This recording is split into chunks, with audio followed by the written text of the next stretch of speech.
Bonjour, alors aujourd'hui j'ai le grand plaisir d'accueillir avec moi Bernard Biaca. Bonjour. Donc bonjour Bernard. En quelques mots, déjà est-ce que tu peux te présenter, peut-être nous décrire un petit peu qui tu es et ton parcours équestre? Bon, très rapidement, je suis un ancien formateur à l'École nationale des haras, au Haras-du-Pin dans l'Orne. Je suis également concepteur de projets pédagogiques et d'actions pédagogiques et organisateur de concours. Je suis cavalier de concours aussi, enfin ex-cavalier de concours. Je suis instructeur d'équitation et puis j'ai été chargé de mission en Midi-Pyrénées dans la filière équestre et j'ai terminé comme directeur du Haras national de Tarbes. Voilà pour faire court. Ok, merci Bernard. L'objectif de cette entrevue qu'on a ensemble aujourd'hui, c'est de parler du coup de l'histoire du cheval et de l'équitation et de en quoi en fait le cheval nous relie entre nous déjà, entre humains, nous relie à nous-mêmes et puis nous relie à lui, au cheval, quoi. Donc en quelques mots, je sais que tu as préparé déjà une petite synthèse. Est-ce que tu pourrais peut-être nous décrire quel est en fait le monde du cheval, comment en fait il évolue dans ce monde-là et d'où il vient en fait? Déjà, le monde du cheval, la filière, est un système économique à part entière. Il y a des métiers connexes au monde du cheval, il y a plein de métiers autour, donc plein de savoir-faire. Et le cheval, depuis des siècles, a servi à maintes et maintes choses dans l'histoire de l'humanité. Donc on peut rentrer dans le détail après, si tu veux. Avec plaisir. Donc pour bien comprendre le monde du cheval, déjà il faut se souvenir d'où il vient. Alors d'où vient-il? Ah, vaste question. Bon, moi je ne suis pas un scientifique ni un historien, mais on peut brosser en vulgarisant un tout petit peu, et pour que ce soit compréhensible à tout le monde, on peut commencer par dire que depuis des siècles, le cheval accompagne en binôme l'être humain dans sa vie quotidienne. Il aborde certains ensembles, certains secteurs de notre vie commune, sur le plan économique, éducatif, social, sur la santé, sur le sport. Enfin bref, il fait partie intégrante de la vie de l'homme, avec un grand H. Il s'insère progressivement aussi dans les savoir-faire, le métier de la sellerie, le métier de maréchalerie, le métier vétérinaire, enfin bon, j'en passe d'autres. Et puis ensuite, l'apprentissage, la pédagogie pour tout ce qui est sport. Puis la connaissance, le cheval a une histoire, donc il y a une littérature derrière. Il y a également une façon d'accompagner l'être humain dans ses déplacements à travers le monde, notamment dans les migrations, hein, on pourra rentrer dedans. Si on revient aujourd'hui, il a évolué et il évolue dans le sport, la santé, même jusqu'à la thérapie, et permet d'accompagner à nouveau l'être humain, mais sous une autre forme, beaucoup plus sociable, beaucoup moins guerrière. Ok. Et donc si on remonte justement dans le temps, alors ce cheval, quelle est un petit peu son histoire? Est-ce que tu peux nous décrire Bon, on ne va pas remonter à 30 millions d'années, mais on va essayer là aussi de faire court. Alors, elle est toujours liée à l'histoire de l'humanité. Pourquoi? Parce que je ne rentrerai pas dans le débat des Big Bang, mais depuis très longtemps, les animaux ont évolué. Il y a eu un cercle de vie, et le cheval étant un mammifère, il a évolué comme les mammifères, comme nous-mêmes, quoi. Alors, elle débute cette histoire du cheval avec, aujourd'hui, on va parler de l'Equus caballus, c'est-à-dire le cheval domestique. On remontera au temps passé après. Et ça fait donc à peu près environ 3 à 5 000 ans qu'il est domestiqué. Soit dit en passant l'âge de bronze. C'est en Asie centrale que ce cheval a été domestiqué globalement. Et c'est les êtres humains, les Mongols, les habitants de Sibérie, qui ont, après avoir domestiqué le bovin, l'ovin, le chat, le chien, ont commencé à domestiquer le cheval. La signification de ce mot domestication, ce sont des animaux qui vivent auprès de l'homme en permanence pour l'aider à le nourrir, pour l'aider à le distraire, et dont l'espèce se reproduit dans des conditions fixées à l'être humain. Voilà, ça c'est la domestication par rapport à l'animal sauvage. D'accord.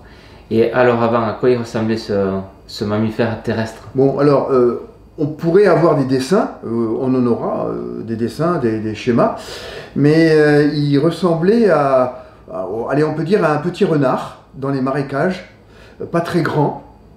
Et globalement, ça donne, si vous voulez, le premier cheval qui fut Léohippus et qui s'appelait le cheval de l'aube. L'aube de l'humanité, bien entendu, et pas l'aube de la lumière. Et il avait la taille de ce petit renard. Et il y a eu un gros changement climatique à cette époque-là. Et il évolua au cours des milliers d'années, de façon à échapper à ses prédateurs. Il évolua en courant, en étant toujours devant le danger. Dès qu'il y avait un problème, il se sauvait. Donc, au fur et à mesure, ses membres antérieurs et ses membres postérieurs se sont développés, se sont allongés, et il a commencé à traverser des forêts, donc en déplaçant son habitat, son biotope. Et au fur et à mesure qu'il courait de plus en plus vite, il a fini aussi par devenir le Merychippus, et qui était le cheval des pâturages, qui fit son apparition et qui est la base aujourd'hui de notre cheval Equus caballus. Ok. C'est très rapidement dit, hein, c'est beaucoup plus complexe que ça, mais grosso modo, si on retient ça déjà, on a une bonne idée de l'histoire du cheval. D'accord. Et alors, qu'est-ce qu'il en est des chevaux qu'on voit sur les peintures rupestres, quoi, sur les peintures des grottes? Alors, là, il y a le côté artistique de l'être humain qui est derrière. Et ça, il y a aussi, donc, après l'âge de bronze, il y a aussi les cueilleurs, les hommes préhistoriques, il y avait des cueilleurs, il y avait des chasseurs. Et ils ont commencé à dessiner aussi, ils avaient des langages. Ils avaient un langage sûrement oral, ils avaient des langages écrits, et par le dessin, ils apportaient énormément de façons de travailler, de voir les choses, et peut-être aussi, artistiquement, de développer leur imaginaire. Voilà. Alors, avec la prédominance des traces, le dessin du cheval dans l'art magdalénien, qui a à peu près 12 000 ans, fut découvert notamment dans les Pyrénées et puis dans d'autres contrées bien sûr, mais on va rester dans les Pyrénées puisque nous y sommes. Et on peut trouver dans les grottes du Mas d'Asile notamment des figurations de chevaux. On peut aussi trouver à Agneau des peintures, on peut trouver à Portel des peintures, à Gargas, à Arudi, à Istarutz, des figures avec des cabalines qu'on appelle. Voilà. Et aux Espélugues aussi, on a aussi les chevaux qui représentent à peu près le tiers des découvertes d'aujourd'hui sur le monde. Voilà. Alors si on prend d'autres repères, on a aussi l'être humain, parce qu'entre le cheval et l'être humain, il y a une cohérence. Et la présence de l'homme dans les temps et l'espace, pour pouvoir, n'oubliez pas, 12 000 ans pour les chevaux, l'homme de Néandertal, pour lui, c'est la période glaciaire à ce moment-là, il faut compter environ 176 000 ans. Vous voyez, donc les échelles ne sont pas à peu près les mêmes. Et quant à l'homo sapiens que nous sommes aujourd'hui, nous descendons, il est arrivé il y a 36 000 ans. Vous voyez, 36 000 ans, le cheval 120 000 ans pour le Merychippus et compagnie, ça fait pas mal de temps, quoi, pour évoluer dans une espèce. Voilà. D'accord, donc ça veut dire qu'en fait, à l'échelle de la planète, la domestication du cheval, elle date d'avant-hier, quoi.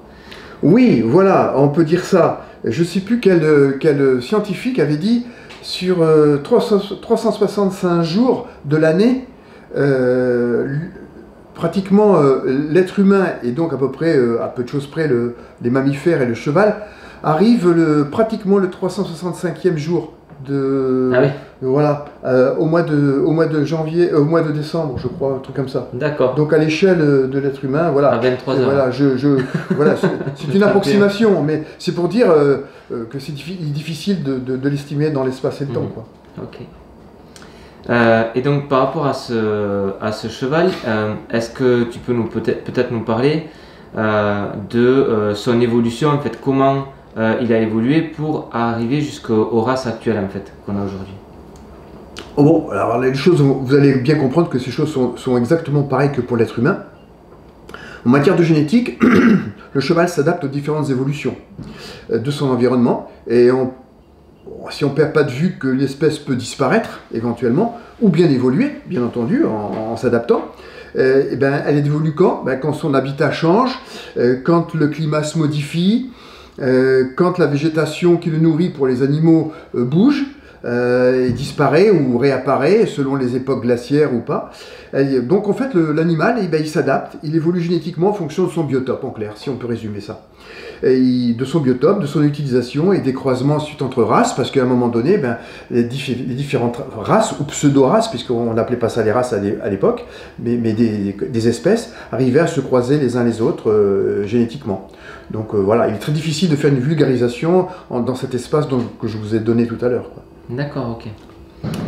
Et par rapport à ces différentes races, à l'évolution que tu nous as décrit, donc le cheval fait partie de la famille des mammifères. Et peut-être que tu peux nous parler de la classification du cheval dans l'échelle. Voilà, on ne va pas être exhaustif, mais on va essayer d'être clair. Pour les scientifiques, sur le plan zoologique, la fiche du cheval se résume ainsi. Il est de la classe des mammifères, c'est-à-dire comme nous, en fait. Dans l'embranchement, il est des vertébrés, comme nous. Et sachant que pratiquement tous les mammifères au monde, quels qu'ils soient, animaux ou pas, ont par exemple 7 vertèbres cervicales.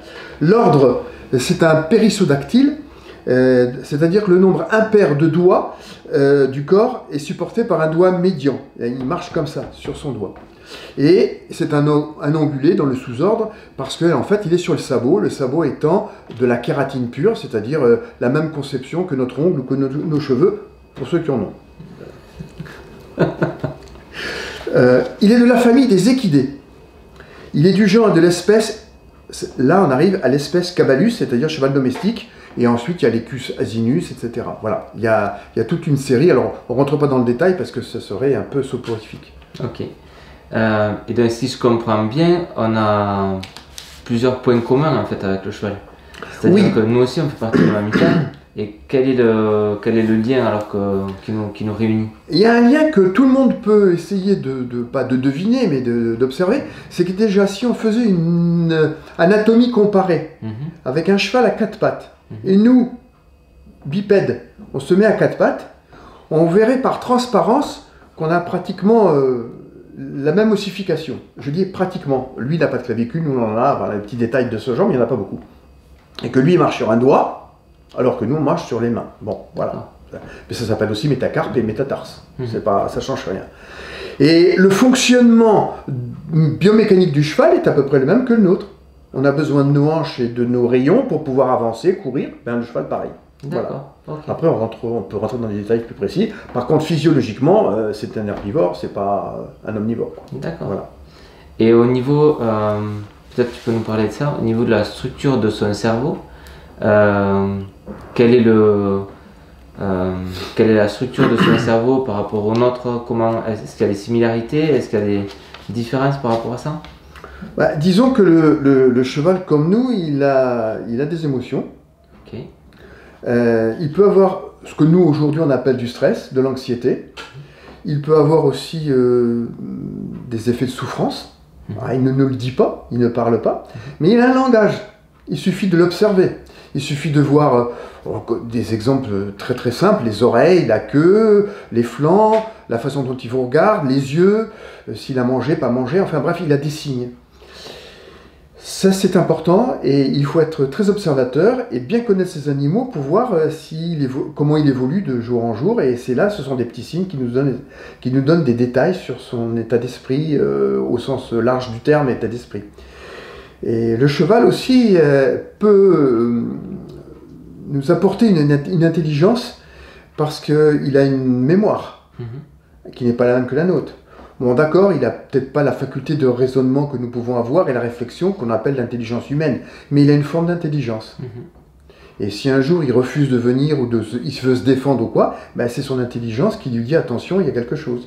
Exemple, on a des chevaux qui s'appellent les fjords en Norvège, qui ont la particularité de toilter, etc. Donc ça veut dire qu'ils peuvent apprendre d'autres marches. Et ces chevaux-là, beaucoup de Norvégiens s'en servent pour les avalanches. Parce que quand ils se promènent, etc., si l'animal ne veut pas avancer, c'est qu'il y a un couloir d'avalanche qui va se passer. Voilà. Ce sont des détails. Mais c'est pour dire qu'ils ont une forme d'intelligence. Après, je ne suis pas un spécialiste de l'éthologie ou quoi que ce soit, mais il faut que le kidam que nous sommes, nous ayons à peu près des notions de ce que peut représenter le cheval. C'est pas uniquement un produit, même si j'ai parlé d'économie tout à l'heure, mais c'est pas non plus un petit chien qui va être soumis.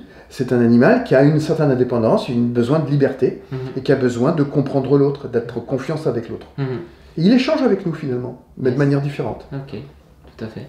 Donc du coup, ça veut dire que comme nous, il a un cerveau limbique, qui est le siège des émotions, comme nous, il a un cerveau reptilien, Tout à fait. qui est le siège de tout ce qui va être système nerveux autonome, instinctif, etc. Et par contre, c'est plus au niveau du néocortex. Donc nous, on a un néocortex qui a évolué. Oui. Et lui a un néocortex qui est plus réduit. Et du coup, une structure du langage qui est... il n'a pas la capacité de raisonner comme nous, par exemple. Pas du moins de la même manière. Mais il a un langage, il a la capacité du langage. Et il a toutes les sonorités, par exemple, dont il fait preuve, c'est ça. Et par contre, au niveau donc du néocortex, il n'a pas la capacité, par exemple, de planifier les choses, de faire les choses à dessein, ou pour ou contre nous, quoi. Ou pour ou contre les autres. Je pense que quand un être humain est à côté d'un cheval, le prédateur, c'est pas le cheval. Tout à fait. Le cheval, il a envie, lui, de se promener, d'être en liberté. Il n'est pas fait pour être attaché dans un box. Ça, c'est la première chose simple, vulgarisée, que l'on peut donner. Un exemple de ressenti que le cheval peut avoir, c'est l'effet tactile de sa peau.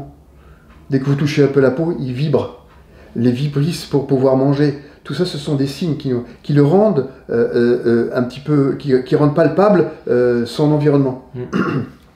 Un autre exemple, pour être plus concret, vous mettez quelqu'un qui a un handicap sur un cheval. Le cheval ne va pas se comporter de la même manière qu'un cavalier qui veut absolument aller le faire sauter.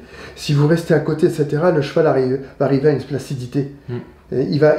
Comme s'il sentait quelque chose. Alors c'est vrai, il ne faut pas tomber dans l'anthropomorphisme, mais on peut dire que le cheval nous amène à être un bon médiateur, en fait, entre nous et nous, en fait.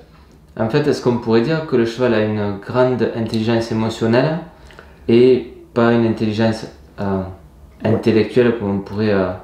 Oui, parce que l'être humain a tendance à définir l'intelligence par rapport à lui. Donc ça ne peut pas dire. Émotionnel, je préfère. La première émotion qu'il a, c'est que déjà, quand il a peur, qu'est-ce qu'il fait ? Il fuit.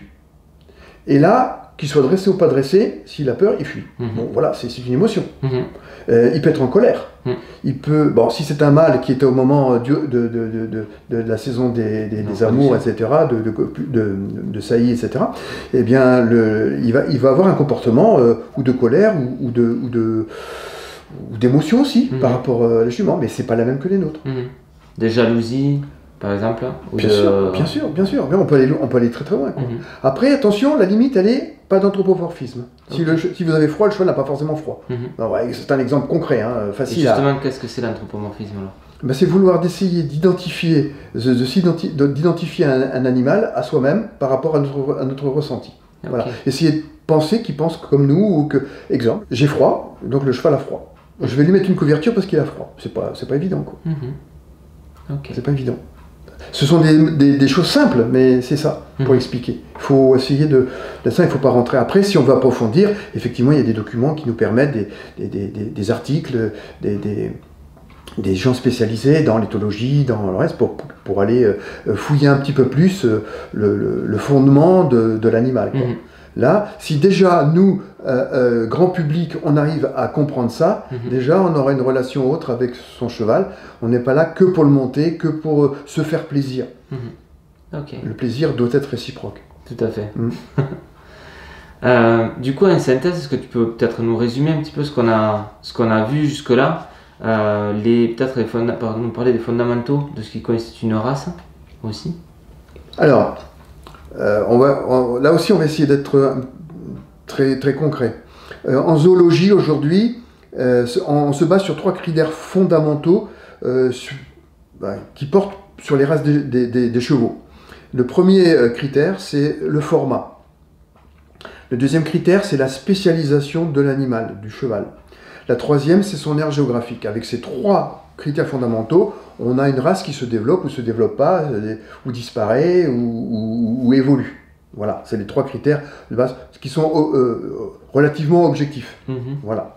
Ensuite, pour le retrouver dans le temps, puisque le cheval a évolué depuis des millions d'années, à notre échelle humaine d'aujourd'hui, on peut dire qu'il y a 4 époques qu'il faut retenir pour l'animal domestique.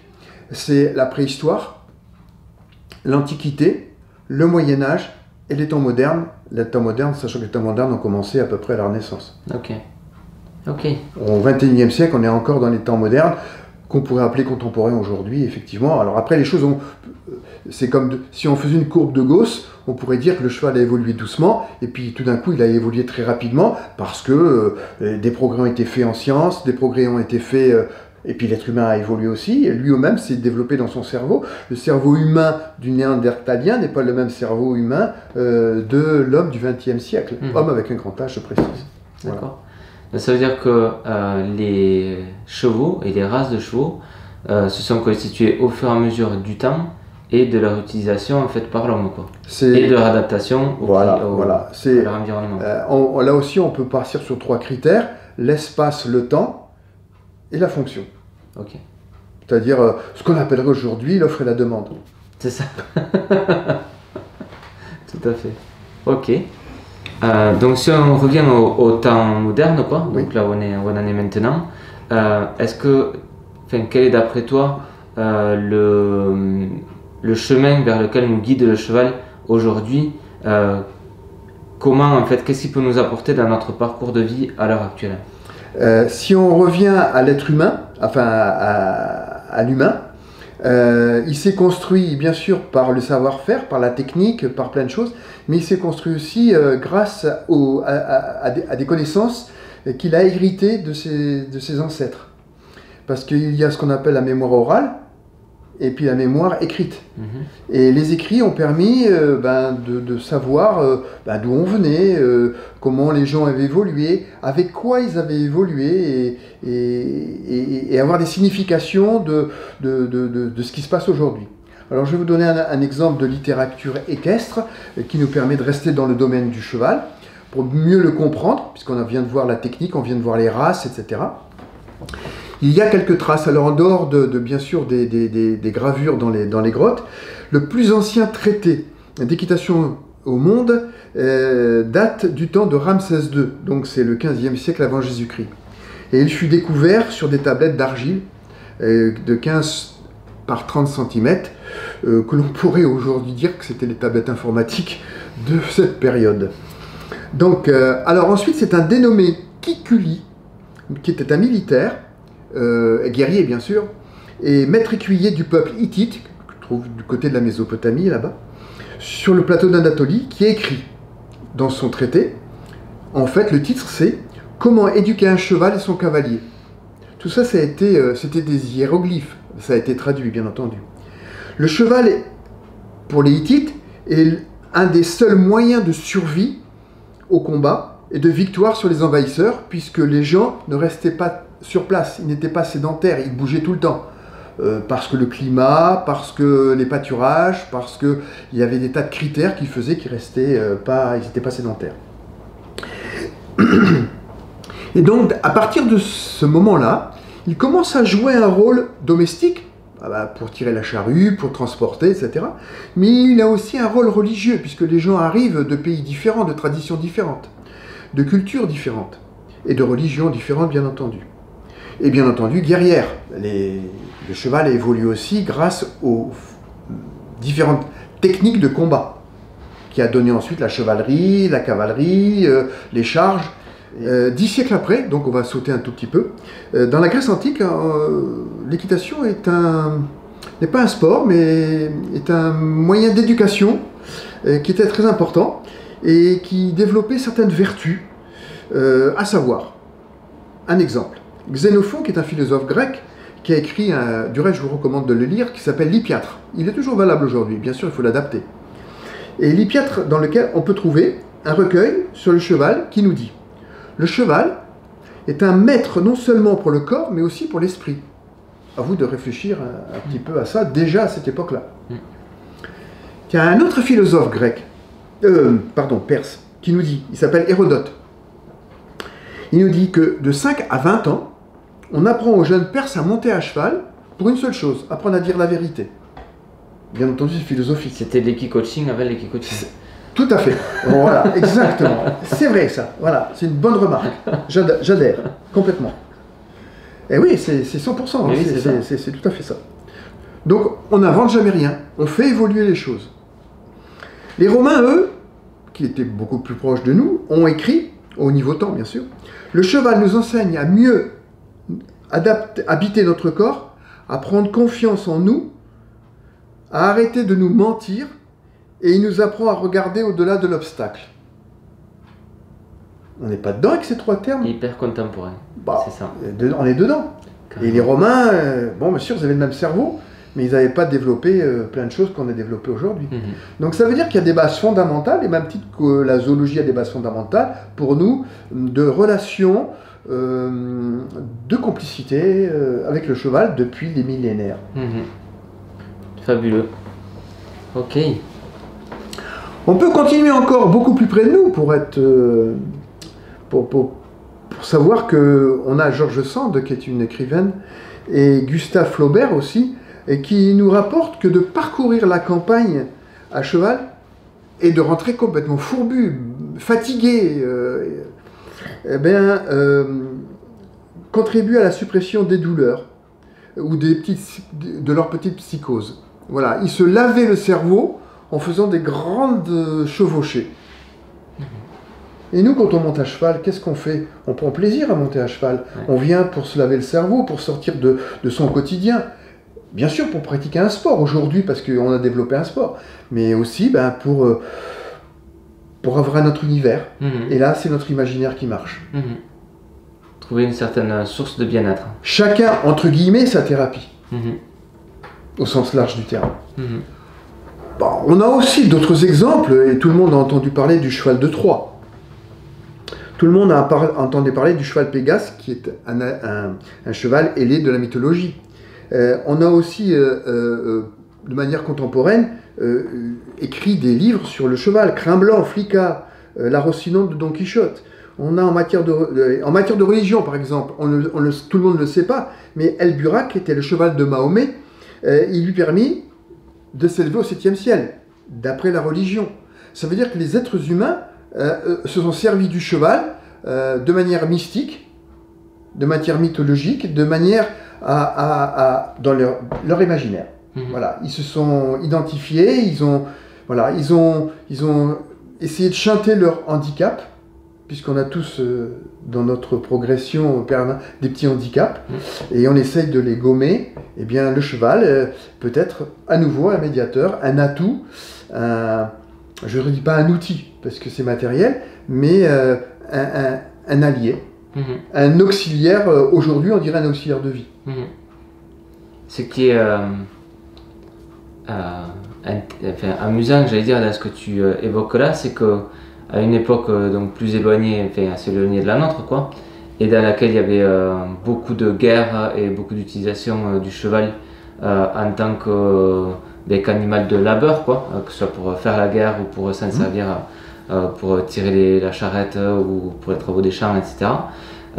Il y a toujours eu en fait ce lien au cheval entre l'humain et le cheval qui donc en tant que quelque part que médiateur et aussi dans la mythologie, quoi, dans l'inconscient collectif de l'humanité. Le cheval il fait partie de ce patrimoine de l'inconscient de l'humain.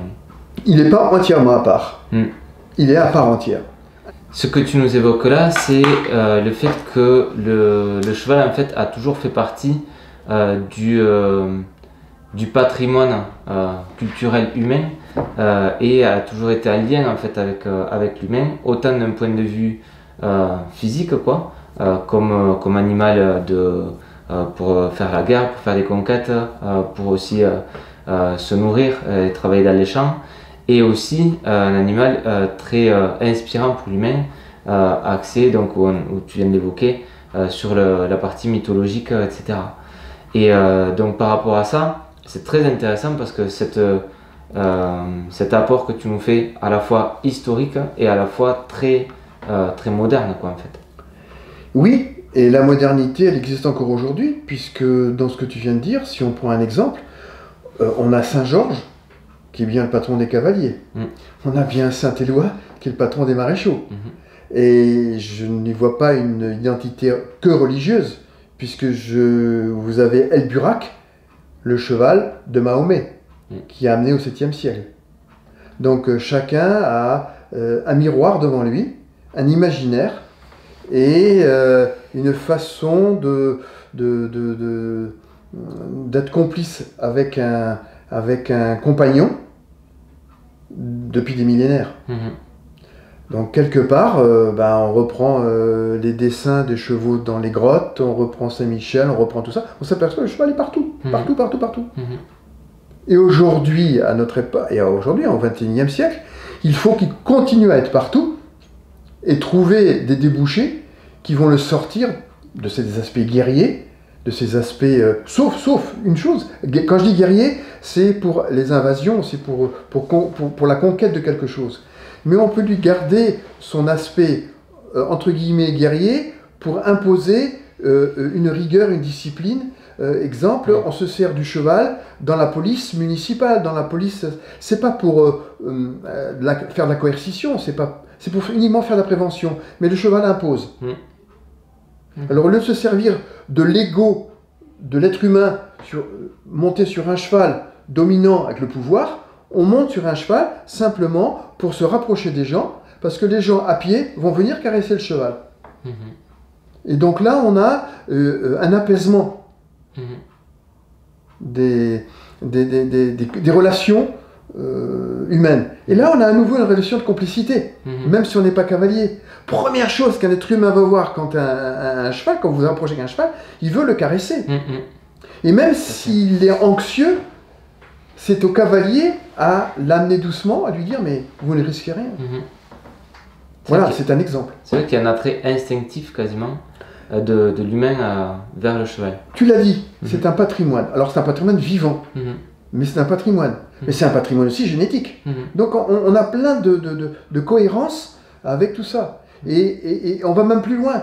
Ce patrimoine génétique, ce patrimoine humain, il entraîne un patrimoine architectural. Les écuries. Depuis des années, les écuries évoluent. Aujourd'hui, c'est des box démontables. Avant, c'était des écuries avec salle. On a un patrimoine végétal. Le cheval, qu'est-ce qu'il mange? De l'herbe. Il mange un peu de feuilles d'arbre. Et donc, il fait partie intégrante de la vie de l'être humain. C'est un mammifère. On peut le voir comme ça. Tout à fait. En tout cas, moi, je le vois comme ça. Ça marche. Donc, ce que tu es en train de nous expliquer là, ça veut dire que en fait, le monde dans lequel on vit aujourd'hui ne serait pas tel qu'il est sans la présence du cheval, à savoir toute sa contribution autour des conquêtes, du lien avec l'homme, vis-à-vis du travail par exemple dans les mines ou dans les champs. Ça veut dire que sans lui, très certainement que le monde dans lequel on vit ne ressemblerait pas à celui qu'on a. On peut dire ça comme ça, sachant que autour du cheval, il y a de la science. Lorsque le cheval avance, se déplace, il y a ce qu'on appelle des effets de traction, de propulsion. Il y a des effets qui ont servi dans la matérialisation, dans la mécanisation, à concevoir. Petit à petit, il y a la roue, tout simplement. La roue, elle était inventée, mais c'est pour aller plus vite. Mais il fallait bien quelqu'un pour la tracter. Alors au début, il y avait les bovins, certes, mais on s'est dit pourquoi pas le cheval. Mais avec le cheval, on va beaucoup plus vite, on va beaucoup plus loin. Et en plus de ça, on peut le dételer et le monter. Donc finalement, le cheval, effectivement, est un vecteur d'évolution de l'être humain qui, à force de développer les possibilités qu'a le cheval de le transporter ailleurs, a fait évoluer les choses. Exemple, quand le cheval se déplace d'un pays à l'autre, il emmène avec lui, bien sûr, un être humain, mais il transporte en même temps que l'être humain, les deux ensemble, la religion, les cultures, sa culture, la tradition, l'alimentation, et puis ces espèces de lois de physique. Ne dit-on pas aujourd'hui qu'il y a encore des chevaux dans les voitures? Mais pourquoi on le dit? Parce que c'est une traduction scientifique, mécanique, qui fait que ça a un rapport entre la traction animale, la puissance. Alors forcément, maintenant, si on le fait en watts, avec les voitures électriques, c'est quand même des signes de dire que, quoi qu'on fasse, le cheval est un fil conducteur, une espèce de fil d'Ariane, et l'être humain, enfin l'homme, c'est toujours attaché à faire ça en symbiose avec lui. Okay. Puisqu'on va aujourd'hui, même maintenant, se servir du cheval, alors je saute du coq à l'âne, mais il va se servir du cheval dans le social, pour la réinsertion d'enfants en difficulté, pour la thérapie, pour soigner les syndromes post-traumatiques avec certaines personnes. Le cheval sert, je l'ai dit aussi tout à l'heure, dans les services aujourd'hui d'intérêt généraux, publics plus exactement, pour la prévention pour la prévention au niveau de la police. On se sert aussi du cheval parfois pour les feux de forêt. Bien sûr, il y a l'ordinateur, bien sûr, il y a plein de choses, mais il n'y a rien de plus discret qu'un cheval dans la forêt pour aller voir s'il n'y a pas un prédateur qui est en train de foutre le feu quelque part, et au lieu de le faire avec la moto, ça fait du bruit, le cheval pas. Ce sont des petits exemples. On se sert bien encore du cheval pour débarder les forêts parce qu'on s'est aperçu que les tracteurs, ils fichaient une grosse pagaille et des grosses ornières. C'est peut-être des petits détails, mais c'est bien les petits détails et c'est les petits ruisseaux qu'il faut parfois les grandes rivières. Alors est-ce que ce ne sont pas des débouchés qu'on peut retrouver? Pour les vignes, on a de plus en plus de demandes de chevaux pour les vignes par rapport à la protection de l'environnement. Et des exemples, on peut en trouver plein. Enlever le cheval de l'histoire, et il faudrait probablement la réécrire, cette histoire, d'une autre manière. Le cheval reste un indispensable partenaire de la vie de l'homme et a toujours fasciné l'être humain. Nous sommes devenus de vrais complices, en clair, et au cours des temps. Donc quand je dis il faut réécrire l'histoire, pas toute l'histoire, parce qu'avant le cheval il y avait une histoire, mais disons qu'elle a contribué à bien aider l'être humain à évoluer lui aussi. Depuis plus proche de nous, depuis une bonne vingtaine, trentaine d'années, le cheval s'insère différemment dans notre société, dans notre paysage, qui est en pleine évolution technologique, écologique, etc. Et il devient un partenaire pédagogique aussi, et participe à l'éducation d'une nouvelle génération. Et on retourne à Hérodote, et on retourne aux Grecs qui apprenaient à dire la vérité. Donc on peut faire un retour en arrière sans se dire qu'on est des ringards qui revenons en arrière. Non, on se sert de cette progression pour sauter un pas de plus. On repasse un obstacle de plus, mais dans de bonnes conditions. Et ça ne se dit non plus qu'on a réinventé la roue. Et bien voilà, exactement. Et la roue a été réinventée, bien entendu, au fur et à mesure. Non, c'est intéressant de voir que quelque chose qui a été créé peut évoluer. C'est pas le cheval qui l'a fait évoluer, mais c'est l'ensemble de cheval, l'ensemble des connaissances qui sont autour du cheval dans son environnement, qui peuvent aider à faire marcher un imaginaire pour pouvoir le faire évoluer. À ce jour, on parle de développement durable, mais qui est-ce qu'il y a de plus durable que le monde du cheval autour de lui? Le cheval, il est entouré de bois, de balais en bois. Alors on me dirait il y a du plastique, mais le plastique on est en train de le supprimer petit à petit. On va revenir à la bruyère Non, on ne vient pas en arrière, on se sert des éléments et on peut réfléchir à ça. C'est une petite partie, mais c'est un auxiliaire écologique aussi. Il est dans le développement durable depuis des années. Il pollue pas, lui. Alors si certains vont dire les crottins, les crottins ils peuvent s'en servir pour la méthanisation, pour quoi que ce soit. Et ça me fait penser à quelque chose qui est le fait que le cheval vive, alors je parle de chevaux qui vivent de manière plus proche de leur propre nature, quoi. Donc ils vivent en extérieur H24, donc du coup dans la nature H24. Est-ce que le fait que ces chevaux-là vivent dans leur milieu naturel, est-ce que c'est pas une source aussi on a parlé de développement durable, mais de développement personnel pour l'humain? C'est-à-dire, je m'entends en disant que le fait que ces chevaux-là vivent au plus près de la nature, donc soient connectés quelque part à la nature, nous aide aussi, quand on les côtoie, à nous reconnecter à la nature par leur intermédiaire, quoi, et quelque part de nous reconnecter à notre propre humanité aussi. C'est-à-dire qu'ils nous guident quelque part via toute l'histoire dont ils sont porteurs, aussi tout leur mode de vie qui vivent à l'instant T et qui nous permettent du coup de nous reconnecter à notre propre nature d'humain mammifère, j'allais dire à notre propre quelque part animalité, quoi. Oui, alors je crois que c'est un vaste sujet parce que par définition un cheval il n'est pas fait pour être enfermé. Déjà, c'est un animal grégaire, tout le monde le sait, on ne rentre pas dans les détails mais c'est ça. Il a besoin de liberté, il a besoin d'espace, il a besoin de s'exprimer. Alors si on fait une analogie avec une personne qui vit dans un HLM et qu'on le déménage, on le met dans un pavillon, il a 100 mètres carrés. Et puis ensuite on le redéménage et on lui donne 500 mètres carrés. Et puis on le redéménage et on lui donne un parc avec un truc. Ben, l'être humain ne va pas être le même. Il va évoluer, il va profiter de la nature.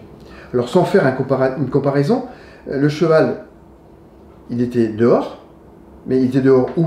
Il était, souvenez-vous, le cheval des marais, le cheval des forêts, le cheval qui se sauvait.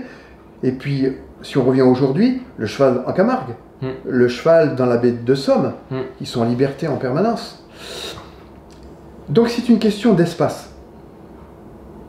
La communication, elle vient avec l'espace. Alors c'est vrai que nous, on a besoin du cheval, mais lui, il n'a pas besoin de nous.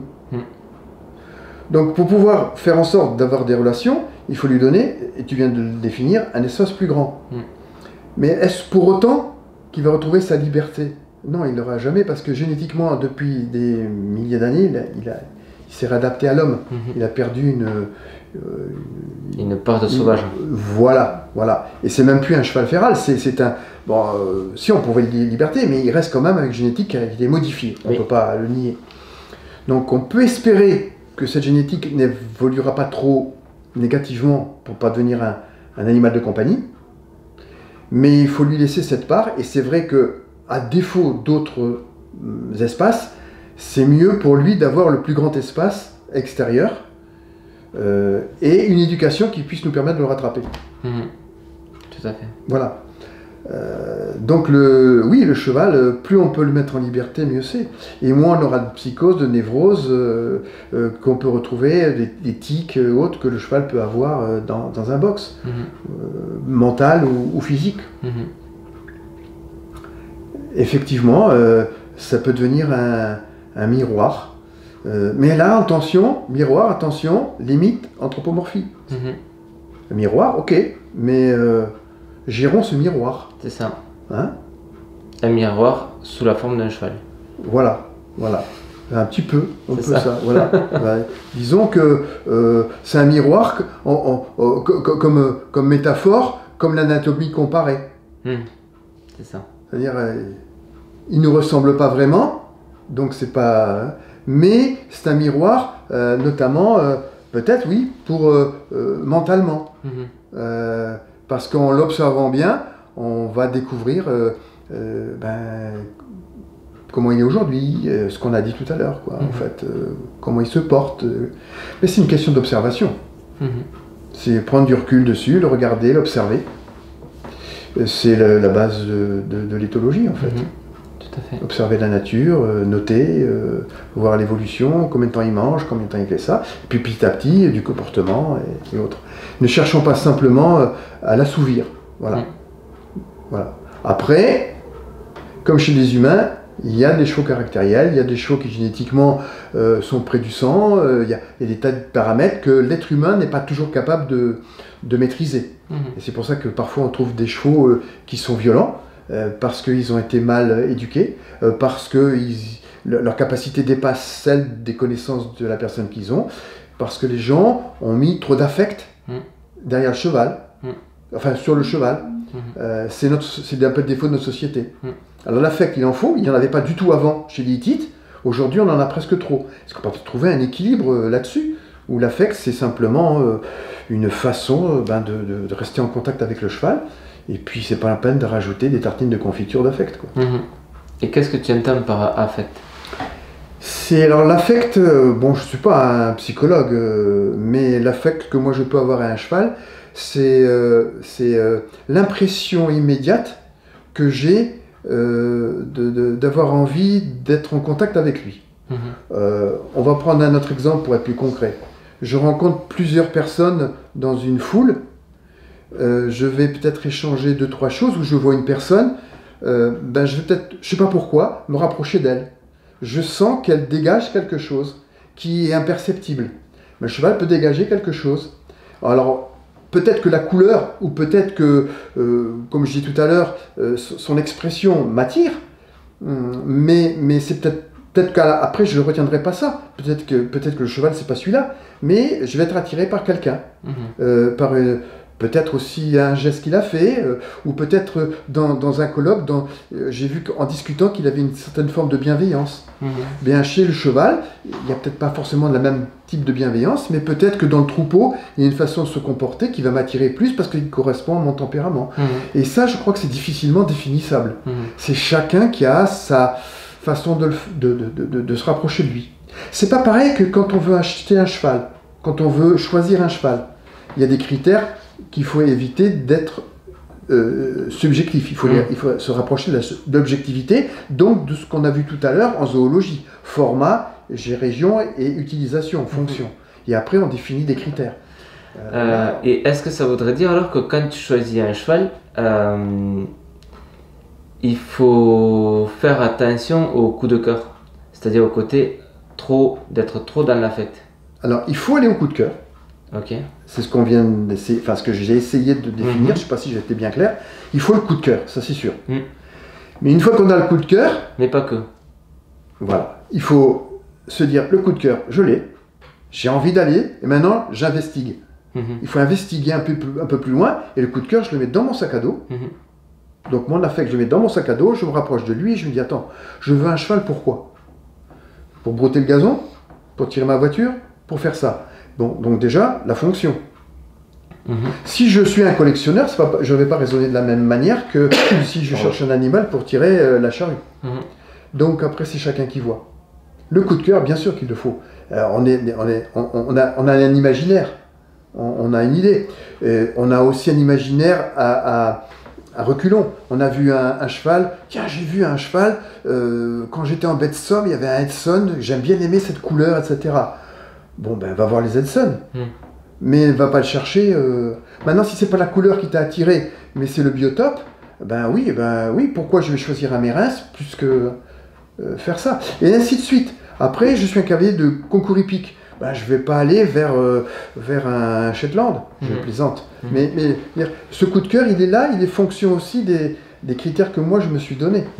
Donc c'est un peu complexe, quoi. C'est chaque individu. Mais le tout, c'est qu'il dose son affect, qu'il dose son coup de cœur, qu'il dose tout ça.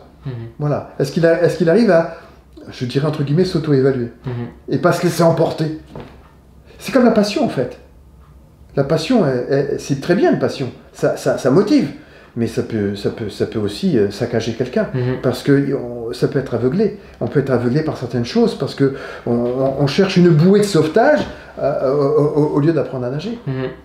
Donc je pense que le coup de cœur existe, oui, bien sûr, et il le faut. Il faut. C'est le principe de l'être humain. Le coup de cœur, il existe, que ce soit un homme ou une femme. Un homme a un coup de cœur pour quelque chose, une femme peut avoir un coup de cœur pour autre chose. Et c'est pas une question de sexe féminin ou masculin, une question d'imaginaire, de voir les choses. Enfin, je veux dire, ça devient un peu plus philosophique, quoi. Tu parlais justement de... émotionnel. Tout à fait. Et tu parlais de la notion de bouée de sauvetage. C'est une image, une métaphore. Hein. Mais c'est vrai qu'on peut être attiré par le cheval, notamment en cherchant une bouée de sauvetage, quoi.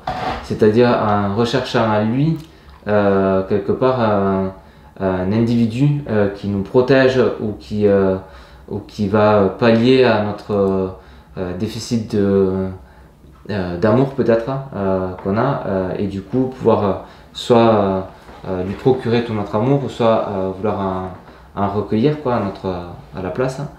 Et par rapport à ça, on se retrouve souvent dans une relation un peu ambivalente comme ça, et dans laquelle l'éducation n'a pas trop de place. C'est-à-dire qu'on ne va pas oser poser un cadre, poser des limites suffisamment claires, et du coup, quelque part, ça va être délétère dans la relation. Quel est enfin, j'aimerais avoir un peu ton éclairage et ton avis là-dessus. Je sais pas, quand on cherche une bouée de sauvetage, déjà, on est dans le matériel. Alors déjà, le cheval, c'est pas du matériel. C'est un être vivant.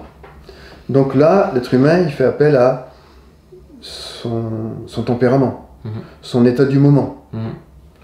Pourquoi va-t-il vers le cheval? C'est son affaire. Il faut que simplement l'entourage puisse lui faire comprendre que ce n'est pas une bouée de sauvetage, mais que ça peut être un auxiliaire de vie. Ça peut être quelqu'un qui peut lui apporter un équilibre momentané, ou plus, si affinité comme on dit, pour pouvoir parcourir un chemin chaotique. J'ai un obstacle, ouais, le cheval ne veut pas le sauter, on va essayer de comprendre pourquoi. Bon ben voilà, j'ai pas besoin de bouée de sauvetage, il veut pas le sauter, mais pourquoi il veut pas le sauter? Alors, ça veut dire que là derrière quand même il y a de l'éducation, et là il faut avoir affaire quand même à des spécialistes pour aller beaucoup plus loin, parce que le cheval n'est pas un sauveur. Le cheval, s'il n'est pas accompagné de gens dont la compétence est en psychologie, en biomécanique, etc., c'est un travail d'équipe. Donc le cheval sauveur, il n'existe pas. Si on a des problèmes de comportement, si on a des habitudes momentanées et autres, un burn-out ou quoi que ce soit, il y a une équipe derrière. Le cheval est un auxiliaire, est un médiateur, mais c'est une équipe qui travaille, et le cheval devient un équipier, entre guillemets. Pour moi, je le vois comme ça. Mais ne cherchons pas à ce que le cheval soit la recette de cuisine qui va faire qu'on va bien réussir notre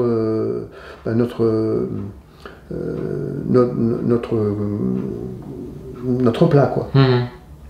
C'est fait partie des ingrédients. Et il y a un travail d'équipe. Enfin, je le vois comme ça. Et que ce soit même en sport, le cheval, on veut réaliser quelque chose. Alors il y a les cavaliers qui ont besoin de pouvoir, qui ont besoin d'être identifiés, qui ont besoin de se montrer. Ben oui, il se sert du cheval pour se montrer. Mais pourquoi pas? Dans la mesure où c'est rééquilibré, qu'il reprend confiance en lui. Si ses émotions sont analysées, s'il arrive à vaincre son manque de confiance, s'il arrive à vaincre sa timidité, s'il arrive à trouver justement un chemin dégagé pour pouvoir faire autre chose, le cheval est un bon compagnon. Mais au même titre que papa et maman, qui peuvent nous aider. Au même titre que les copains, les amis sont faits pour ça. On ne trouve pas des amis uniquement quand ça va bien. Les amis, on les trouve aussi quand ça va mal. Ben, c'est un ami.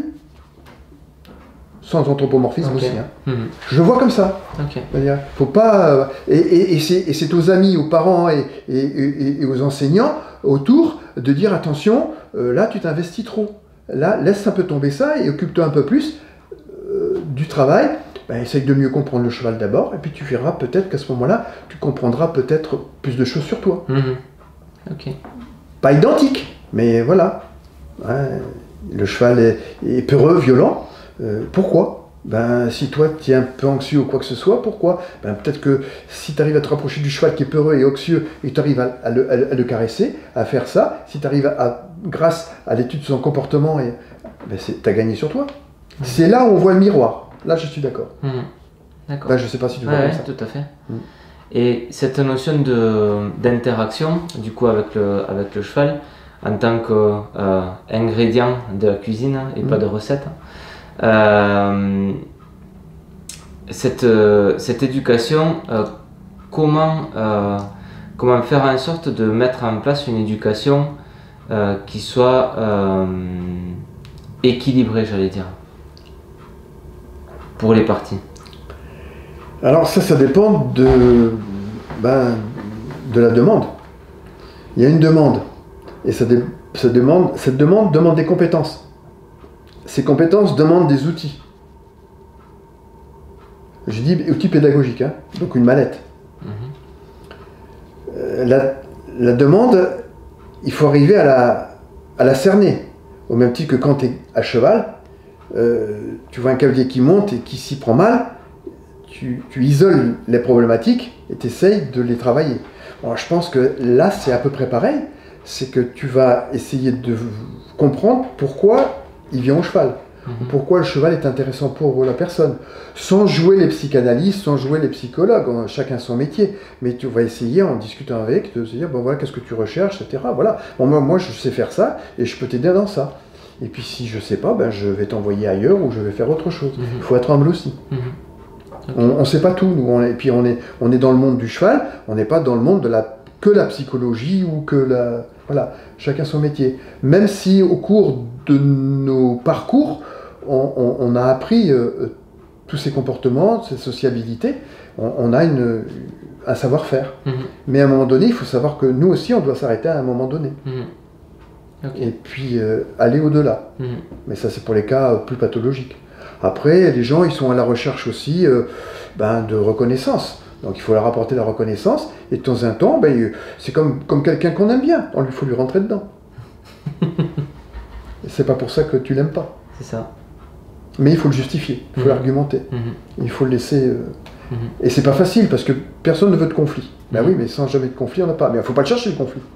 Et c'est là où c'est très difficile. Mais c'est difficile pour la personne qui est, mais c'est difficile aussi c'est compliqué pour la personne qui est l'éducateur, entre guillemets, l'enseignant. Puisque on veut leur transmettre quelque chose, leur donner des éléments pour qu'ils apprennent quelque chose, pour s'auto-évaluer et se débrouiller tout seul. C'est ce que fait n'importe quel parent quand il est à ses enfants. Il ne lui apprend pas à dire merci, bonjour. Il lui dit pourquoi on dit merci, bonjour, et quelles conséquences qu'il va y avoir. Et c'est lui qui apprend à dire merci, bonjour, et puis ainsi de suite. Et il voit la relation de cause à effet. Puis après, ça devient une espèce d'automatisme, géré, quoi. Voilà, je pense cet exemple parce qu'il est tout bête, mais voilà. Et dans le parcours d'un être humain comme le parcours d'un cheval, il y a une suite de personnes qui vont être là. Je me souviens, à mon époque, Henri Miller qui faisait de l'imprégnation avec les animaux, avec les chevaux. Et depuis, on a évolué en d'autres choses. Et l'habituation, la domestication. Alors la domestication, c'est pas la domestication du cheval domestique, c'est autre chose. Et puis on parle plus de... On parle plus de dompter un cheval, comme on pouvait le dire à un certain moment. Oui. On dresse un cheval, mais dresser, c'est se dire droit, on dit éduquer. Et dans l'éducation, il y a le dressage, c'est une suite d'apprentissage dans un domaine précis. Voilà, les choses ont évolué aussi. Hein. Les mots, la sémantique évolue. On aime, on n'aime pas, mais bon, voilà. Et justement, est-ce que tu pourrais... nous dire qu'est-ce que tu entends derrière le terme d'éducation. Qu'est-ce que c'est pour toi, l'éducation? Alors, l'éducation, on va prendre quelque chose de très simple qui a été fait par des gens beaucoup plus compétents que moi, et ils disent que l'éducation est la mise en œuvre de moyens propres à assurer la formation et le développement d'un être humain. C'est ce qu'on vient de dire. Les parents, etc. Ils éduquent. La pédagogie étant la science de l'éducation, c'est-à-dire c'est la façon de le faire. Ça, c'est les enseignants. Voilà. Si on a dit ça, on a tout dit. C'est pareil pour le cheval. L'éducation pour un cheval est la mise en œuvre de moyens propres à assurer la formation du cheval et son développement. Mais pas un être humain à un animal. D'accord. Et on ne dresse plus, on ne dompte plus. Voilà. On essaie de le comprendre d'abord, comment il fonctionne. On voit comment, et physiologiquement, et physiquement, et mécaniquement, et mentalement, et puis petit à petit, on amène les choses. C'est pour ça qu'il faudrait que les enseignants soient plus formés, quoi. Voilà. Alors Bernard, on a parlé pas mal de l'histoire du cheval, de son évolution jusqu'à aujourd'hui. On a parlé beaucoup de relations avec le cheval. Et maintenant, si on parlait un petit peu d'équitation. Donc, pour toi, quels sont les fondements d'une équitation, on va dire, respectueuse du cheval et éthique et source d'éducation au sein du développement de l'humain et du cheval? la première chose à laquelle on va penser quand tu dis ça, en dehors de la progression que tu peux faire à ton cheval et du niveau de compétence que tu as, c'est de penser qu'avant de monter à cheval, il faudrait savoir si tu te connais bien. Si tu as conscience de ton propre corps dans l'espace. Et là, on a un outil qui est assez intéressant pour un cavalier, c'est le simulateur. Parce que le simulateur, il n'a pas d'interférence. Le cheval, lui, il a des interférences, il peut bouger, il peut aller faire... Tandis que là, le cavalier peut très simplement penser qu'à lui. Et là, tu lui essayes de voir avec lui et de faire le point, il apprend à s'auto-évaluer. De manière à ne pas travailler des choses qu'il sait faire, et d'essayer de travailler avec lui des choses qu'il sait moins bien faire, ou sur lesquelles il y a une petite problématique qui n'est jamais bien méchante. Il redécouvre son espace, son schéma corporel dans l'espace, sa conscience du corps. À partir du moment où il est à l'aise, ben, petit à petit, on va le remettre sur un cheval, et là, on va lui glisser une technicité qui va pouvoir utiliser le cheval pour ce qu'il a choisi. Équitation de travail, équitation de sport, équitation de service, quoi que ce soit. Si je prends un exemple, qu'est-ce qu'un cavalier? Ben, c'est un piéton qui a les jambes écartées et qui monte sur un cheval. Bon, ça, c'est peut-être une palissade, mais c'est... Quand le piéton marche, il a tous ses muscles qui travaillent. Quand un cavalier fonctionne, il a tous ses muscles qui travaillent. Deux choses bien importantes. Pour ça qu'on l'utilise en thérapie pour le cheval. Puisqu'il peut y avoir en une minute 2000 interactions musculaires, tendineuses ou ligamentaires, quand un cheval marche. Donc on imagine, et sans qu'on ait envie de le bloquer. Donc à partir de là, on peut arriver à se dire que la première des situations, c'est la position du piéton qui monte sur un cheval, et il faut qu'il ne perde pas, je dirais, de vue que ses besoins fondamentaux vont être le toucher, le contact et la façon de communiquer. Le piéton communique avec le sol, il communique avec l'environnement, il communique avec un plein de trucs. Le contact, le toucher, le pied et les pieds. Et ensuite, il faut penser qu'à partir du moment où il y a une ascension qui s'en va dans l'espace, le cavalier peut perdre pied en quelque sorte. D'où l'expression « mettre le pied à l'étrier ». C'est pas une expression qui est venue comme ça. C'est une expression qui dit « tiens, on le change d'environnement, il va perdre son équilibre psychique, physique, et on va lui réapprendre ». Mettre le pied à l'étrier, c'est lui donner les premières... Voilà, ça peut être vu comme ça. Il y a peut-être d'autres explications. Ça, c'est la première. La seconde, c'est... Le cavalier est un autre lui-même, d'une situation à terre, il passe à une situation élevée, dont se servaient jadis les gens du pouvoir, dont se servaient les militaires. Les officiers étaient à cheval, les militaires à pied. C'est une façon déguisée de « moi je suis au-dessus », etc. C'est une façon aussi déguisée qu'ont les gens de la police quand ils sont à cheval. C'est pas du pouvoir, mais c'est une domination pas coercitive, mais en disant attention, donc on se méfie. Voilà, il faut l'interpréter dans le bon sens. Donc c'est un autre lui-même, d'une situation à terre, il passe en position élevée, avec une prédominance d'une chose importante, la vue, le ressenti, le mouvement et celle du toucher. C'est-à-dire qu'il se retrouve à cheval, avec en plus, à voir où il veut aller, parce que c'est pas tout de monter sur un cheval, il faut regarder où on va, d'être obligé de ressentir ce qui se passe en dessous, de se mettre dans le mouvement même si on n'a pas envie, et puis ensuite, de toucher le cheval pour voir qu'est-ce qui se passe, comment il fonctionne. Ça, c'est important. Mais c'est ça aussi qui fait la richesse de l'équitation, et pourquoi on va vers l'équitation. Parce que ça nous donne d'autres choses. On reste, on sort de notre quotidien, on sort de notre zone de confort, quoi, en fait. Il y a donc de nouvelles situations à gérer pour prendre confiance, avec l'équilibre physique et psychologique, pour communiquer sans entraver la liberté de l'autre. Il faut essayer. Sans le gêner, où l'émotion doit parvenir à se canaliser pour obtenir un bien-être réciproque. Et oui, c'est angoissant d'être à cheval. Mais c'est angoissant pour le cheval d'avoir un gars sur dessus qui est en train de lui perturber son équilibre. Il avait déjà du mal à trouver son équilibre dans la nature, mais en plus de ça, il y en a un autre qui est en train de se balader.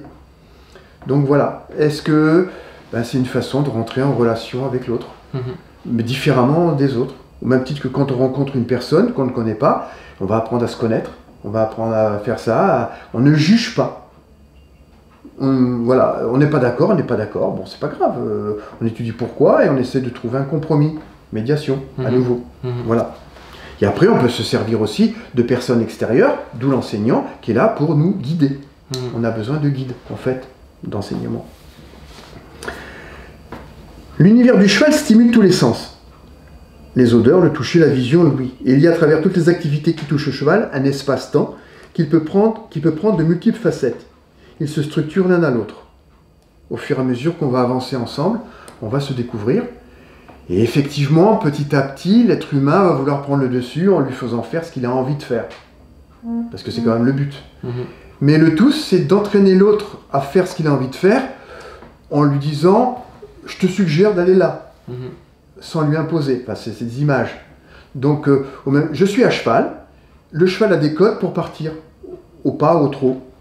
Est-ce que c'est de grands coups de talon, ou est-ce que c'est une façon de me positionner avec mes jambes qui l'enserrent, comme un peu un noyau d'olive, là, en lui disant, tiens, tu viens avec moi, je t'emmène, je te suggère d'y aller, et non pas de grands coups de talon, mais d'aller chercher derrière les côtes flottantes quelque chose qu'on va sentir où il est plus sensible.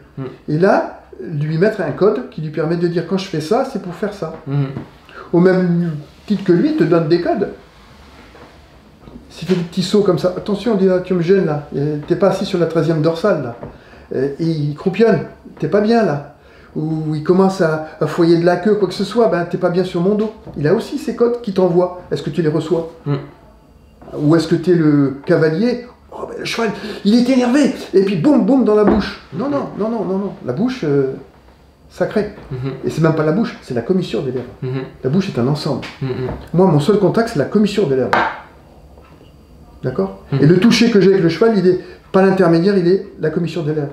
Le seul contact que j'ai, c'est mes deux ischions, mon bassin et mes deux jambes. Ça, c'est le toucher. D'accord? Je disais. La force musculaire ne sert donc à rien.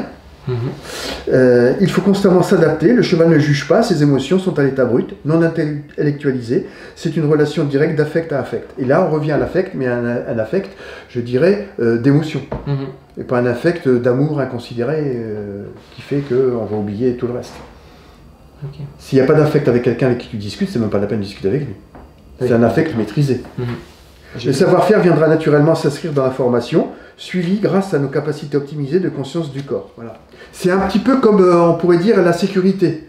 C'est la sécurité, on en parle toujours à cheval. Alors on met des casques, on met des trucs. Bon, c'est très bien, c'est la sécurité passive, il faut le faire, c'est là. Mais si la sécurité, on pouvait la mettre dans la façon d'éduquer nos cavaliers, tout de suite. On leur apprend à démystifier. Exemple, si on apprenait à tomber avant de savoir monter. Alors, apprendre à tomber, c'est pas le projeter en arrière, c'est lui apprendre comment, si on touche le sol, comment on peut se mettre en boule. Exemple, le judo, transfert d'apprentissage, ça existe. C'est un exemple. Hein. La sécurité, ça peut être aussi, peut-être que si je m'échauffais un petit peu plus avant de monter à cheval, avant d'avoir la prétention de détendre mon cheval, qui lui n'est pas échauffé, peut-être que je sentirais comment je suis aujourd'hui. C'est la sécurité, une forme de sécurité. Si j'apprends les bons gestes, etc., c'est une forme de sécurité, etc., etc. Elle est incluse dans la façon de le faire. C'est ce qu'on appelle la prévention. La prévention doit être incluse dans la formation, donc dans l'éducation, donc dans... C'est pas que de la technique. Une reine d'ouverture, c'est une reine d'ouverture, mais il y a même façon de faire une reine d'ouverture. C'est pas ça le plus important. Quand quelqu'un a conscience de son corps, etc., quand il gère son poids du corps, quand il gère son truc, la reine d'ouverture, elle vient toute seule. Oui. D'accord? Pour un cheval qui sait faire, bien sûr. Alors, on va retenir des bases qui sont à développer et surtout à intégrer à cheval et autour du cheval. Ces bases sont les suivantes. Elles sont très simples à retenir. C'est le regard, la vision périphérique ou directionnelle, qui est binoculaire ou altérée. La ventilation, ce qu'on appelle ventilation, c'est la respiration contrôlée. Alors il y a différents types de respiration, on ne rentre pas dans le détail, qui doit être en adéquation avec les mouvements du cheval. On doit arriver à un moment donné à faire comprendre à l'équitant qu'il doit respirer avec son cheval. Sinon, se met à contre-courant de lui. Au même titre que, tiens, un exemple. Si quelqu'un a fait de la voltige, il fait un terre-cheval voltige. On a vu des gens qui font terre-voltige, c'est-à-dire au moment où il met pied à terre, il va devant le cheval pour mettre pied à terre. Et c'est pas lui qui monte à cheval, c'est le cheval qui le remet. Donc être avec le cheval, en mouvement avec la respiration, pareil. Je respire avec le cheval. Ça, c'est important. Et souvent, la plupart des équitants, ils sont à contre-courant de la respiration. Parce qu'il suffit d'une anxiété, quoi que ce soit, ils ne la gèrent pas. Et automatiquement, il y a des mouvements parasites des mains, des mouvements parasites du corps qui font que ça perturbe. Il y a le centrage. C'est la recherche du point d'équilibre de gravité sustentation, c'est purement physique. On est centré ou pas centré. Centré, ça ne veut pas dire figé. Ça veut dire c'est une multitude d'attitudes qui bougent en permanence avec le cheval et qui est à la recherche d'une forme d'équilibre. On peut être avec les épaules complètement devant, en déséquilibre avant, mais être en équilibre quand même. Donc, il faut arrêter de dire sans arrêt « redresse-toi ». Ça ne veut rien dire. D'abord, on retrouve le mot « dresser ». « Redresse-toi ». Non, non, non, redresse-toi. Si tu lui dis déjà « ventile, respire », qu'il est obligé de dégager ses épaules. Et puis, en disant « redresse-toi », tu mets les gens dans une attitude de colonne vertébrale qui n'est plus la leur. Gardons, on ne peut pas se changer, on est né comme ça. Bossu, pas bossu, droit, lordose, typhose. On essaye de bien connaître la personne qui monte et on essaie de monter avec sa morphologie. On peut l'aider à compenser, oui. Au même titre que quand on achète un cheval, on peut, un cheval qui a pas de bonne qualité, voir si les défauts qu'il a peuvent être compensés, peuvent compenser ses faiblesses. Ben, c'est dans la même chose pour la personne. Et ensuite, on a l'assemblage. C'est la partie du corps associée aux autres bases. Ben, les assemblages, c'est quoi? On dit qu'une bonne proportion d'un être humain, c'est qu'à la hauteur du nombril, entre le nombril et sa tête et entre le nombril et ses pieds, il doit avoir la même distance. Ça, c'est l'idéal, ça n'existe pas. Après, on essaye de voir qu'est-ce qui est dominant. On a une motricité, qui peut être une motricité des épaules, une motricité un peu plus ferme des hanches, etc. Il y a tout un travail de motricité à faire. Mais il faut bien connaître la personne qui monte à cheval pour voir qu'il ne gênera pas le cheval et voir s'il y a une motricité, s'il est dominé par ses épaules, tu ne vas pas le changer en 5 minutes, mais tu vas lui faire tout. Tu vas essayer de lui donner des indications pour qu'il compense tout ça. D'accord. Quand il est sur ses étriers, il faut lui expliquer les étriers, c'est pas pour se mettre debout, c'est pour simplement ne pas se fatiguer déjà, et c'est pour contribuer à évaluer l'onde de choc. Parce que l'onde de choc, quand on est à cheval, elle part des lombaires, elle descend, il y a une partie qui remonte dans la colonne et une autre partie, qui est l'onde de choc, qui descend dans les chevilles pour amortir. Au même titre que quand tu cours. Ça descend et on retrouve le piéton. D'accord. Bon, c'est très schématique, c'est très théorique, mais voilà, d'où le boulot d'enseignant qui est compliqué, quoi. Mais quel plaisir. D'accord. D'accord. Donc c'est les 4 points, c'est regard, ventilation, centrage et ce que tu appelles l'assemblage. Les 4 bases principales qu'il ne faut pas perdre de vue. Et là, il peut s'auto-évaluer. Déjà, c'est pas mal. Oui, tout à fait. Et puis qu'il sache à quoi ça sert et pourquoi.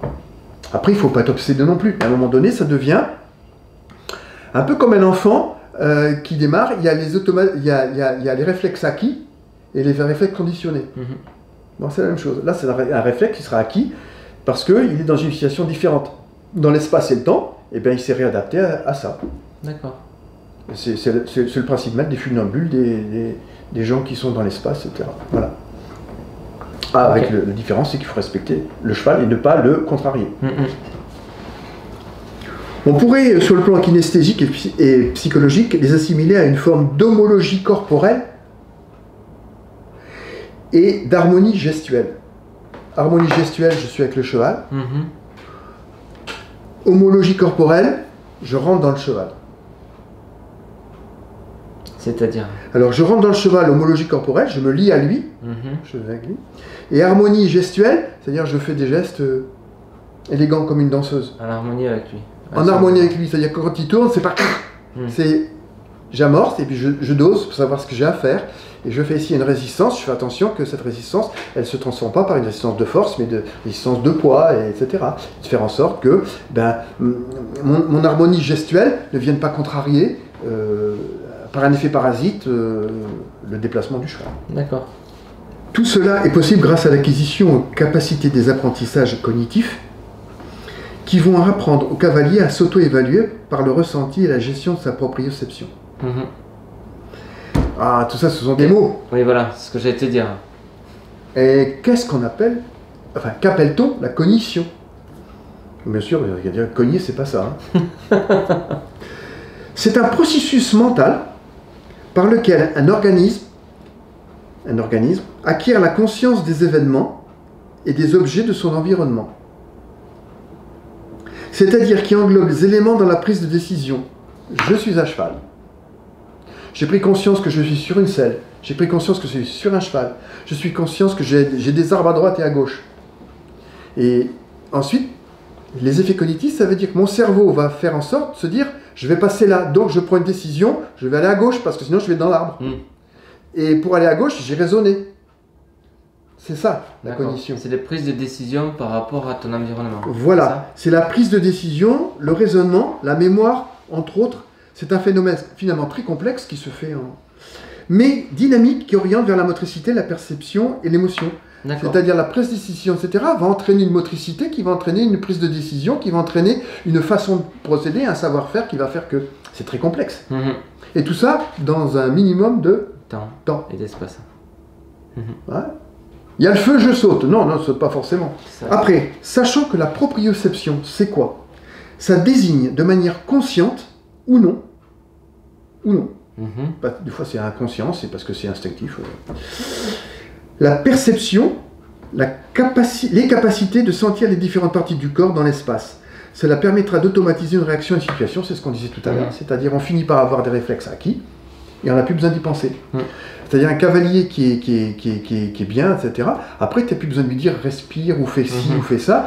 Il sent qu'il est plus il est plus à l'aise. Donc automatiquement, ça va devenir un réflexe. C'est un exemple. Et ça, c'est ce que tu appelles la mémoire procédurale, c'est pareil? Oui, un peu. Okay. La mémoire procédurale, oui, c'est un peu ça, oui. Okay. C'est un peu ça, oui. Disons que le corps va acquérir une façon de procéder. Et un exemple concret, encore facile. On va quitter le cheval. Tu prends ton vélo. Tu te poses la question, il faut que je lève la jambe, que je m'assoie sur la selle et que je commence à mettre le pied à l'étrier, que je parte à vélo. Tu montes et tu vas à vélo. C'est la mémoire procédurale qui a fait le travail. Après, que tu restes en équilibre parce que le terrain est boueux, etc., ça c'est de la cognition, ça c'est de la proprioception. D'accord. Mais la mémoire procédurale, dans la proprioception, a fait le nécessaire. Après, tu peux t'améliorer. Tu peux aussi t'amuser à te mettre debout sur les trucs, de faire comme les gamins avec les BMX, etc. Tu vas plus loin dans la proprioception. Voilà, c'est ça un peu. Mais chez le cheval, pareil. Okay. Et le cheval, c'est pas uniquement une position, une attitude. Moi, j'aime pas le mot position. C'est un côté figé. Mais on a une multitude d'attitudes en fonction de ce qui se passe et on prend les attitudes, on s'adapte. Les postures, comme on appelle aujourd'hui, les postures qui vont et on s'adapte à tout ça. Les mots changent, c'est tout. Hein. Posture, attitude, bon voilà. Alors, je vais essayer de résumer très rapidement. Il faut penser à soi avant de penser à son cheval, avant de monter à cheval. D'accord. Et vérifier ses capacités du moment à transmettre des demandes à son cheval. Voilà, là j'ai tout dit. Il est important que le cavalier comprenne comment son corps fonctionne à l'instant T, c'est-à-dire aujourd'hui, comment je suis en burn-out, je suis comme ci, je suis comme ça, mon patron m'a énervé, je viens monter à cheval, j'ai la compétition, je suis stressé, j'en sais rien, voilà, à l'instant T. Avant d'imposer ses demandes techniques au cheval. À partir de là, on se calme, on fait ce qu'il faut pour se détendre, on s'échauffe, on s'étire, on prépare son cheval, on étire son cheval, on le prépare, on lui met les bonnes selles, etc. On lui met les bons ajustements, parce que souvent les chevaux ils sont pas toujours bien ajustés. Et après on lui met les trucs et puis on y va. Et puis on commence tranquillement, dans le détente, dans le calme, etc. Et puis à cheval, au pas, pendant qu'il se délie, eh bien nous on se délie aussi. Et puis petit à petit, on peut faire un meilleur travail. Puisque la capacité de concentration du cheval n'est que de 5-6 minutes, eh bien, il va falloir qu'en 5-6 minutes, je sois entièrement avec lui. Et que j'ai pas... Oh putain, j'ai des raideurs aujourd'hui. À ce moment-là, je vais pas faire ça. Ouais. Je reviendrai un tout petit peu, pour terminer, au rôle de l'éducateur, celui qui est en face. Quel est son rôle? Il est simple aussi. Enfin, il est simple, il est complexe, mais il est simple aussi. On peut le retenir sur 3 bases fondamentales aussi. Le rôle d'éducateur sera d'avoir conscience que l'autre n'est pas un autre soi-même déjà. Parce que combien de fois on voit des gens qui veulent faire « Mais tu sens rien, tu sais pas... » Mais il sent pas, tu es là pour lui apprendre, c'est tout. Arrêtons ça, quoi. Mais non, t'étais devant le cheval. Bah oui, t'es devant le cheval, mais essaye de lui expliquer pourquoi t'es devant le cheval. Voilà. Tu vois ce que je veux dire? C'est ça que je veux dire. Et c'est pas notre soi-même. Et c'est pas parce que nous on l'a senti d'une certaine manière qu'on va sentir d'une autre manière. C'est pas vrai. D'accord. Parce qu'il y a tellement de paramètres qui jouent, la morphologie, etc. Il faudra apprendre à décoder les attitudes, les différents petits dysfonctionnements, et à ce moment-là, on les synthétise en 3 dimensions. Bon, moi j'appelle ça en 3 dimensions, c'est plus facile à retenir. On constate le constat réel et ses impacts. Je constate qu'il est comme ça et ça impacte des dysfonctionnements. Ou au contraire, rien du tout. Isoler la problématique. Ah bon, c'est là que je vois que c'est ici, et lui donner une priorité. On ne va pas tout travailler en même temps. Et ensuite, troisièmement, solutionner en suggérant un nouveau processus ou une manière de faire. Et essayer. Nous aussi, on a une mallette pédagogique, et on a plein de façons de faire, qui est peut-être différente avec toi, avec moi, et pour la même chose, on ne tiendra peut-être pas... Si, on aura un chemin commun, mais on aura des outils un peu différents, et puis avec lui ça passe, avec l'autre ça passe pas, oui, c'est ça. Voilà. Hein, et c'est là que le simulateur EQUESS peut devenir une aide pédagogique pour régler ce genre de problème. Si on en a un, c'est bien. Si on n'en a pas, on fait avec. À ce moment-là, si on n'en a pas, c'est pas grave. On prend un bon cheval en longe qui va bien, avec un survie de voltige ou un truc comme ça, et on fait ce même type de travail. Mais il faut un bon cheval. Voilà. Donc il y a toujours un moyen, encore outil pour le faire. On peut comprendre maintenant que le cheval a toujours eu des effets positifs sur le chemin de l'humanité, jusqu'à aujourd'hui. Et il est, quelle que soit la pratique, un vrai complice pour l'être humain. Voilà. Et on pourrait conclure en souriant. Alors, faudrait-il penser cheval pour devenir plus sage? Le cheval est-il à l'homme ce que la muse est au poète?